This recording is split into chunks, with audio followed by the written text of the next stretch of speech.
temática da ceia passada. Vocês lembram? A jornada até a mesa da intimidade com o Senhor Jesus. Então a gente iniciou, tanto é que você vai perceber aqui que nos passos, nas atitudes, vai estar na quarta, quinta, sexta, porque é uma continuação do domingo passado. Não vou nem falar tudo da ceia passada. Não vou nem perguntar para os irmãos se os irmãos se lembram, porque é difícil, Mas eu tenho certeza que o Espírito Santo vai começar a ministrar no seu coração aquilo que foi trabalhado, porque foi bênção para a minha vida na ceia passada. Eu tenho certeza que vai ser bênção também na vida dos irmãos na ceia de hoje. Só vamos fazer uma oração, por gentileza. Pai amado, Deus de misericórdia, Deus de carinho, Deus de louvor, eu quero te engrandecer.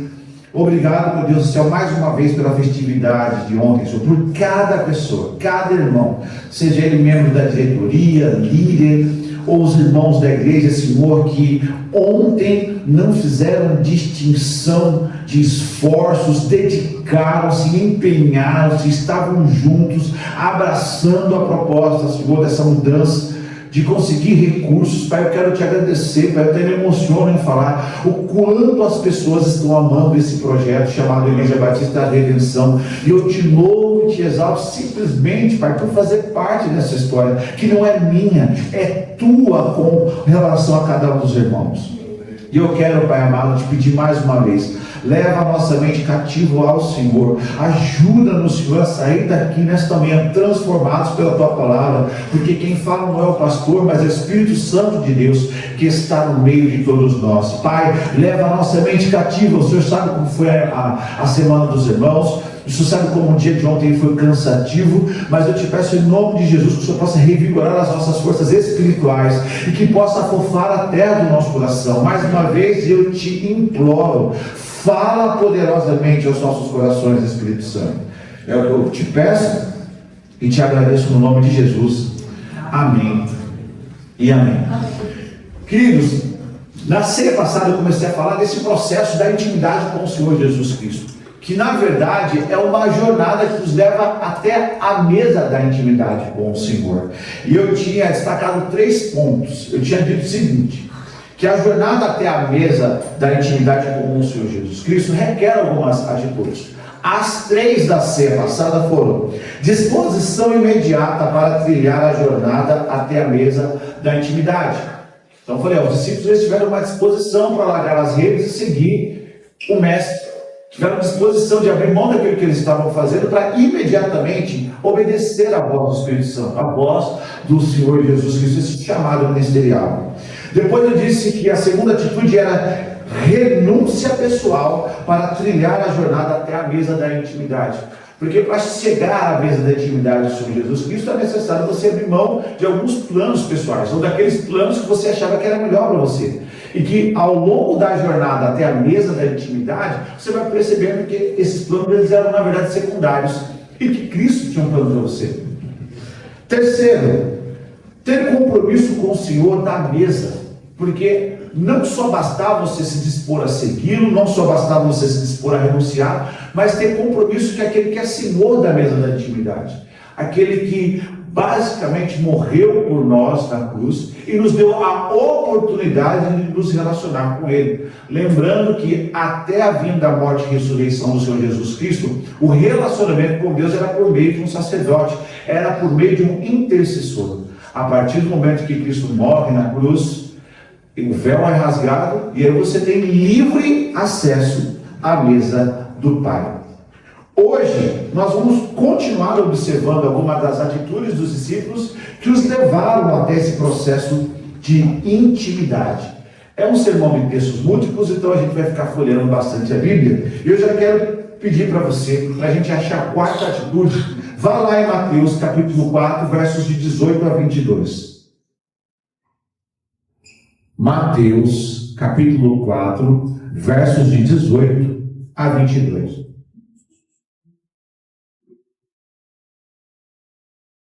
Que diz o seguinte: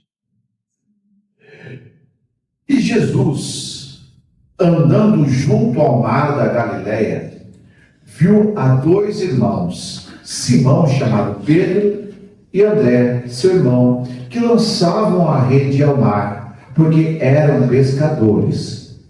E disse-lhes: vinde após mim, e eu vos farei pescadores de homens. Então eles, deixando logo as redes, seguiram. E adiantando-se dali, viu outros 2 irmãos, Tiago, filho de Zebedeu, e João, seu irmão, num barco com seu pai, Zebedeu, consertando as redes. E chamou-os. Eles, deixando imediatamente o barco e seu pai, seguiram. Queridos, a quarta atitude para a gente compartilhar da mesa de intimidade com o Senhor Jesus é a seguinte: aceitar o convite de Jesus para uma transformação pessoal durante a caminhada até a mesa da intimidade. Ficou um pouco longo, mas se você anotar dá para lembrar. Olha só que interessante. Aceitar ao convite do Senhor Jesus Cristo para a caminhada até a mesa é algo extremamente interessante. Mas nós devemos entender que o nosso coração precisa aceitar o convite para um processo de transformação que a jornada exige. Quando Jesus nos chama, Ele não chama você para você ficar estagnado como você está. Muito pelo contrário, Ele te chama porque Ele tem uma proposta na sua vida. Ele tem um propósito com a sua vida. E esse propósito, para ser atingido, precisa, indubitavelmente, de um processo de transformação. Só que você precisa aceitar isso. Olha que interessante. Dá uma olhadinha comigo no verso 19. Olha aí. E disse-lhes: vinde após mim, e eu vos farei pescadores de homens. O convite não é só para você seguir Jesus. Para a gente caminhar até a mesa da intimidade com o Senhor Jesus, que é onde todos nós devemos estar, nós precisamos aceitar a proposta que Ele tem para nós de transformação de vida, transformação de propósito. E o mais interessante é que dentro desse processo de transformação, desse projeto de transformação que Deus tem para você e que tem para mim, nós somos passivos, Ele é ativo, é Ele quem faz. Ele fala: ó, eu vou te transformar em pescador de homem. Eu vou mudar o propósito da sua vida. Eu vou mudar quem você é. Vou mudar as suas funções. Vou mudar a sua perspectiva de vida. Eu vou te transformar. Mas nós precisamos aceitar. Nós precisamos aceitar que Ele assim faça. Porque nós, enquanto seres humanos, nós achamos que sabemos o que é melhor para nós. Nós achamos que entendemos aquilo que é melhor para nós. Mas Jesus, quando Ele nos chama, quando Ele nos atrai para a sua presença, Ele faz com que você saia de uma forma e chegue no objetivo final de outro. Os discípulos começaram pescando e terminaram evangelizando. Começaram uma função normal, pragmática, secular, e terminaram as suas vidas como aqueles que iriam espalhar o evangelho para todo mundo. Agora pensa nisso, nesse processo de transformação. Pessoas que não tinham objetivo nenhum a não ser pescar, homens que não tinham objetivo nenhum a não ser ali, fazer parte de um sistema judaico, econômico. Grande maioria das pessoas lá, por causa dos mares, pescavam. E aí Jesus fala: eu vou te tirar dessa realidade que você está acostumado, e eu vou te transformar em outro tipo de pessoa. Eu vou colocar propósitos na sua vida e no seu coração que você nem imagina. Eu vou fazer algo com você que você nunca. Você nasceu, você se desenvolveu, cresceu, chegou a ser pescador, chegou a se envolver com os negócios do seu pai, tornou-se um pescador, mas você nem imagina o que eu tenho para a sua vida. É muito maior, é muito mais complexo, é muito mais poderoso, é muito mais divino. Mas você precisa aceitar esse processo de transformação, porque ele vem através da atuação do Espírito Santo de Deus. E será que nós estamos dispostos a ser transformados por Deus? Será que nós estamos dispostos a sermos transformados pela pessoa do Senhor Jesus Cristo? Porque quando Ele vai nos transformar, Ele precisa moldar o que nós somos, Ele precisa moldar aquilo que nós entendemos por ser humano, por vida, por evangelho, por propósito. Para a gente chegar até um lugar mais incrível que a gente pode estar, que é na presença do Senhor, à mesa, com intimidade, a gente precisa entender uma coisa: eu preciso aceitar ser mudado por Ele.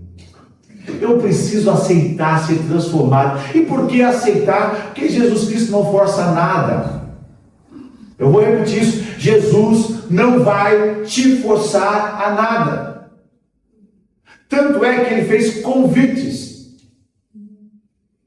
Ele pediu para que fosse seguido. Ele não te usou nenhum tipo de força extrema, a não ser o amor que ele tinha pelos pescadores. A não ser o amor que ele tinha pela vida daqueles homens. A não ser o propósito que ele tinha, como ele tem na sua vida. Então a primeira coisa que eu te peço é: você quer andar com intimidade com o Senhor Jesus Cristo? Você quer fazer parte desse grupo de pessoas que ao longo da história, da existência dessa humanidade, tiveram um relacionamento com Ele? Então, permita-se ser transformado por Ele. Permite-se, fala: Deus, o que o Senhor quer mandar em mim? Espírito Santo, eu sei que Ele fala: por favor, o que o Senhor quer fazer em mim? Eu aceito.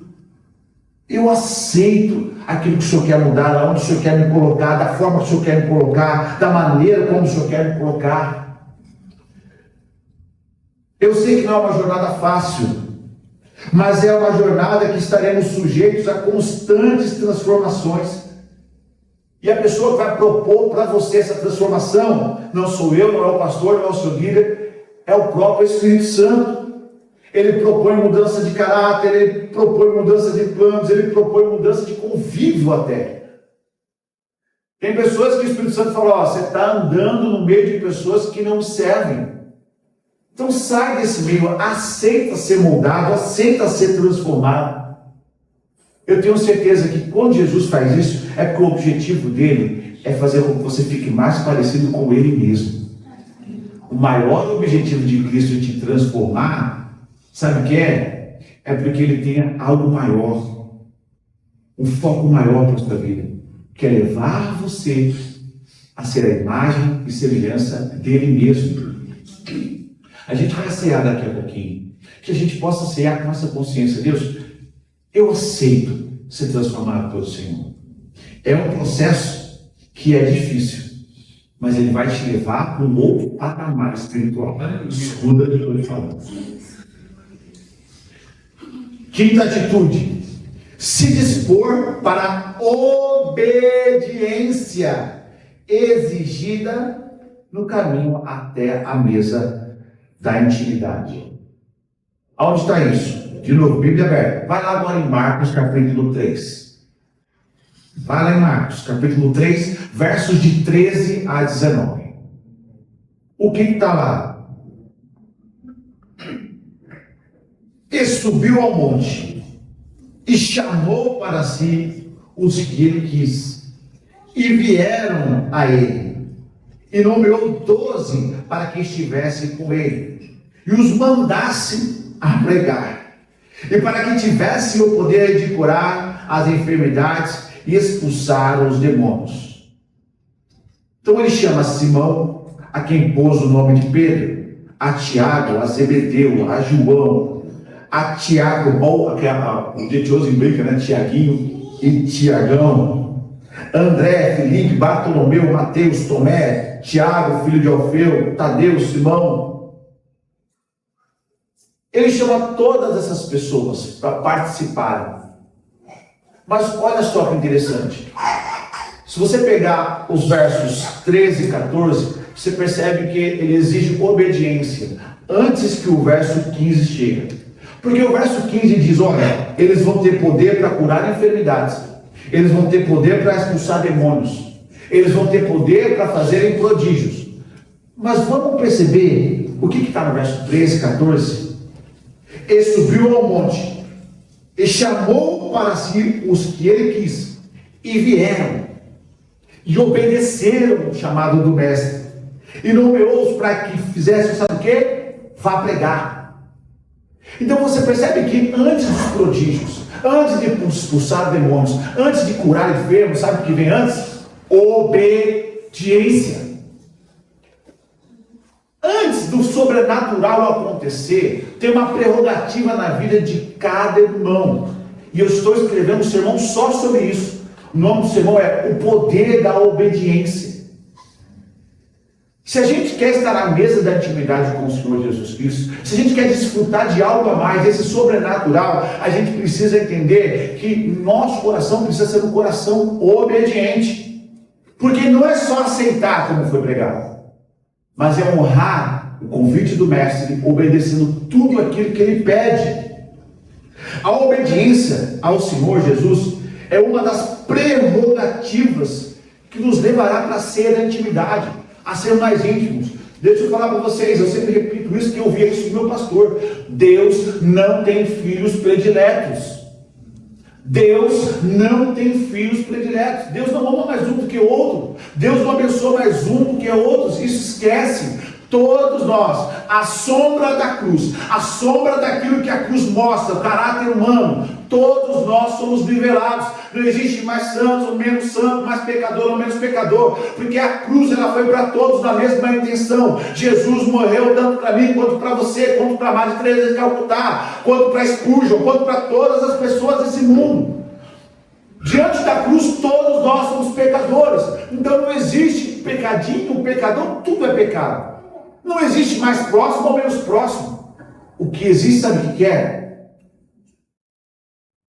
Intimidade. Deus não tem filhos prediletos, mas Ele tem filhos mais íntimos. E a intimidade vem pela obediência. Tem que ser obediente. E por quê? Por que ser obediente? Não é porque Deus é um carrasco, não é porque Deus quer você numa coleira, mas é porque a obediência te levará ao êxito da jornada. A obediência te levará ao êxito da jornada. Quando eu era pequeno, eu lembro que eu nunca tinha pegado o ônibus, eu acho que eu tinha a idade da Mari, mais ou menos a idade da Mari, uns 12 anos de idade, e eu me lembro que naquela época meu pai ligou na CTBC. Eu atendi o telefone, era coisa até rara atender telefone. Olha, quando eu falei CTBC, eu sempre entreguei a minha idade, né? Os mais jovens não sabiam, tá? Não havia Claro, não havia Vivo, não havia nada. Eu sabia só uma companhia telefônica, chamada Companhia Telefônica da Borda do Campo. Meu pai trabalhava lá e ele esqueceu alguns documentos. Ficava ali no Ferrazópolis. O que ele falou? Ele falou assim: pega um papel. Peguei o papel. Aí ele falou assim: escreve o que eu vou te falar. Você vai descer, pegar os documentos, eles estão em cima da mesa. Assim, ó, você vai descer até o ponto. Você vai pegar no 12. Você vai descer no terminal Piraporinha e você vai perguntar como você faz para chegar no Ferrazópolis. Lá você vai pegar o trólebus. Quando você passar pelo terminal São Bernardo, porque se eu pegasse outro trólebus, ele viria para Santo André. Então meu pai foi esperto, falou: você vai pegar o Ferrazópolis. Quando você passar pelo terminal São Bernardo, eu marco tudo. Você vai descer no primeiro ponto. Você vai virar para a sua esquerda. Você vai atravessar a Prestes Maia. E você vai perguntar, havia uma escola lá, acho que era Polígono, alguma coisa. Você vai perguntar lá onde fica a CTBC, que eles vão te indicar. Irmãos, eu fui assim, ó, com o papel, com o documento tremendo. Pegaram Deus, pegaram Deus, pegaram Deus, pegaram Deus, pegaram Deus. Estiquei o braço, peguei o ônibus. Desci o terminal para Porinha, Ferrazópolis. Para não esquecer que eu tenho TDAH, Ferrazópolis. Peguei, olhando, tinha lugar para sentar, eu fui em pé, porque medo de errar, fui em pé, passou o terminal São Bernardo, apertei o botão, desci na primeira parada, olhei para a esquerda, né? Esquerda, Polígono, com licença, por favor. Você sabe onde fica essa TVC? Só você subir. Era só seguir a rua reta, mas meu pai falou: ó, pergunta no polígono, por quê? Porque fica mais fácil, né? Para tirar a minha segurança. E eu fui. E a experiência mais extraordinária aconteceu com a minha vida, porque eu fui no documento andando e eu vi lá, CTBC. E eu fui andando com o documento, e a porta se abre sozinho, o portão começa a abrir sozinho. E aí viu um rapaz que era um amigo do meu pai, acho que era Pedro, né, pai? Ele era amigo do meu pai. E ele já olhou de longe e ele nunca tinha me visto. Ele chamou de Tobiazinho. Ô, Tobiazinho! Ele chamava o pai, Paulo Tobias chamava o pai de Tobias, né? Ô, Tobiazinho! Aí eu cheguei assim e falou assim: ó, seu pai está te esperando. E eu fiquei pensando, como é que aquele rapaz me conhecia se eu nunca tinha visto? É que ele falou que eu era tão parecido com o meu pai, mas eu tenho uma falha aqui, irmãos, que até a falha que meu pai tinha. Segundo ele tomou uma pedrada que ficou a falha. Eu fiquei pensando, quem tomou a pedrada foi ele ou ele que seria a falha? Ah, tudo bem, né? Mas ele me viu vindo, ele reconheceu a aparência. E quando eu cheguei, eu entreguei a vida para o meu pai. Aí começa a jornada de volta, ele falando a mesma coisa para eu poder voltar para casa. Mas por que eu estou falando isso, irmãos?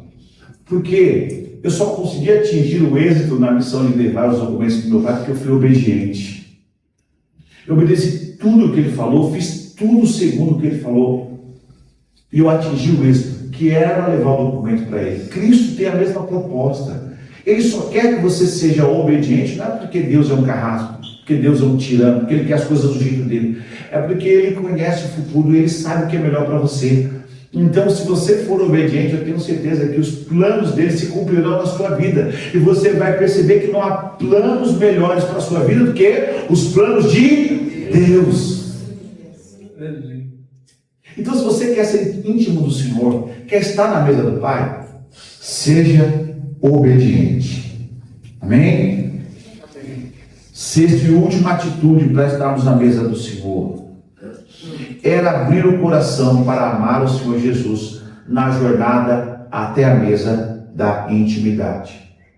Vá lá agora novamente com a Bíblia, João capítulo 13, verso 23.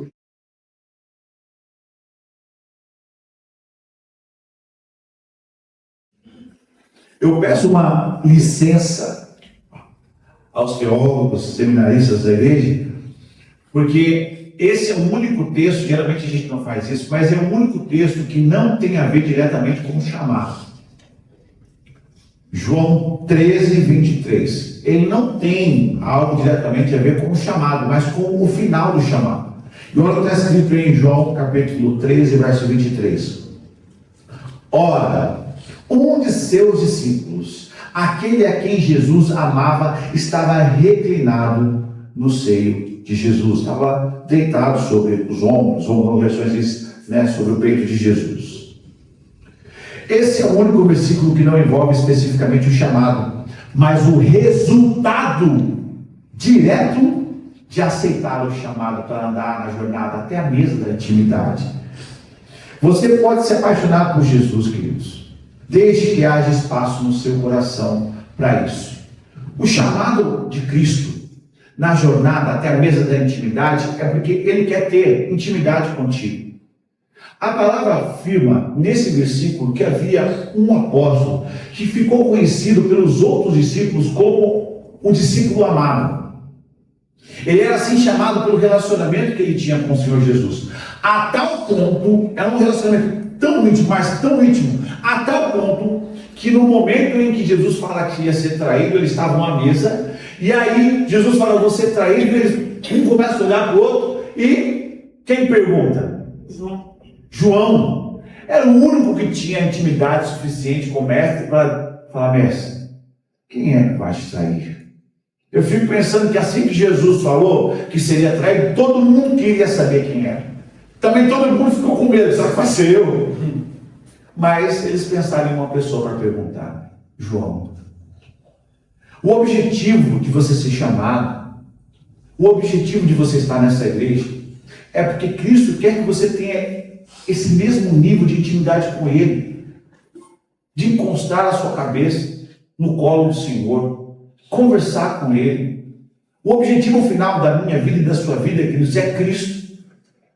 Não é o meu ministério pastoral, não é o meu carro, não é a minha casa, não são os seus negócios, não é o seu trabalho, não é a casa que você vive, não é o marido que você tem, não são os filhos que você tem. O objetivo final da sua existência é andar com Deus Pai, é reclinar o seu ombro sobre a face de Deus e receber dele o amor que o seu coração foi programado para receber.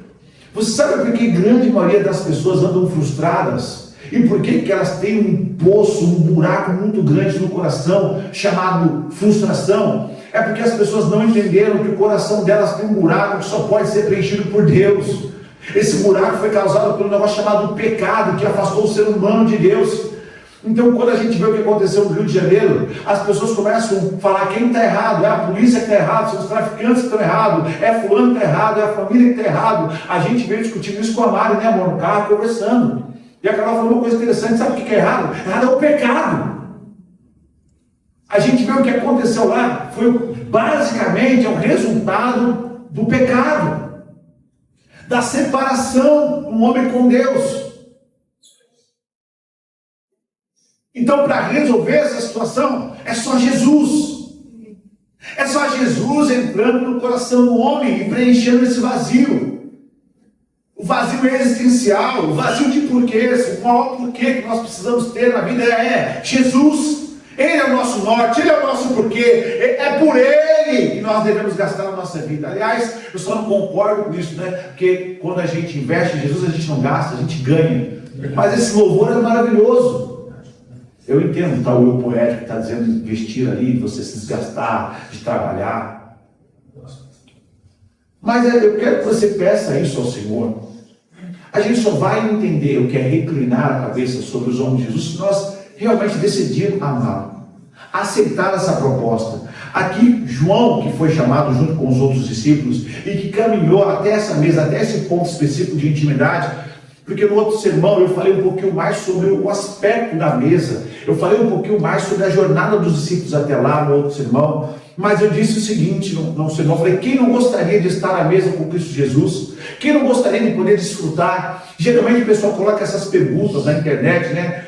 Se você tivesse 10 minutos para jantar com alguém, quem você jantaria? As pessoas começam a falar, LeBron James, eu gostaria de jantar com o Neymar, eu gostaria de jantar com o presidente dos Estados Unidos, eu gostaria de conversar com o Elon Musk, queridos, com certeza se me perguntasse, eu ia falar, eu gostaria de estar com Jesus, gostaria de conversar com Ele, bater um papo sobre algumas dúvidas teológicas que eu tenho. Você acha que eu tenho dúvidas teológicas como pastor? É por isso que minha casa está cheia de livros, não é porque eu sou inteligente, não, porque eu quero tirar as minhas dúvidas, tem um monte de dúvida teológica. Tem muita coisa que a gente se pergunta sobre Deus. Deus é a origem do mal. Deus, e as crianças que nascem com câncer. Deus, tem tanta coisa que a gente tem dúvida. Mas, se existe algo que você não precisa ter dúvida, não pode ter dúvida, é sobre o seu amor por Cristo, o amor dele por você. Nós vamos cear agora. Eu quero que você sempre pedindo, Deus, me ajuda então a me apaixonar, a te amar. Porque eu não só quero te amar, mas eu quero reclinar, assim como o João fez, eu quero reclinar a minha cabeça sobre os seus ombros todos os dias. Eu quero acordar de manhã e antes de eu trabalhar, eu quero reclinar a minha cabeça sobre os seus ombros, Senhor, e falar, Deus, a minha semana, o meu dia, o meu mês, o meu ano, está nas tuas mãos. E João fez isso, ele reclinou a cabeça sobre o mestre, porque ele confiava no amor de Jesus por ele. Isso nos faz descansar. Isso nos faz descansar nesse mundo louco, nesse pandemônio que é esse mundo. Quando a gente acorda de manhã, é saber que Deus nos ama e entender que nós o amamos e entender que há um lugar para você repousar a sua cabeça cansada. Eu vou repetir isso: há um lugar para você repousar a sua cabeça cansada, e não é no seu marido, não é no seu trabalho, não é na sua profissão, não é no seu sucesso financeiro, é em Jesus Cristo. Então a gente vai cear agora e pedir a Deus, Deus, eu quero estar à mesa com o Senhor. Sim. Mas eu quero te pedir essas coisas, Pai amado. Se puder colocar as 3 para mim, por favor. Fala, Deus, eu quero te pedir essas coisas. Ou essas 6, na verdade, né? Porque pastor João, você colocou tantas atitudes?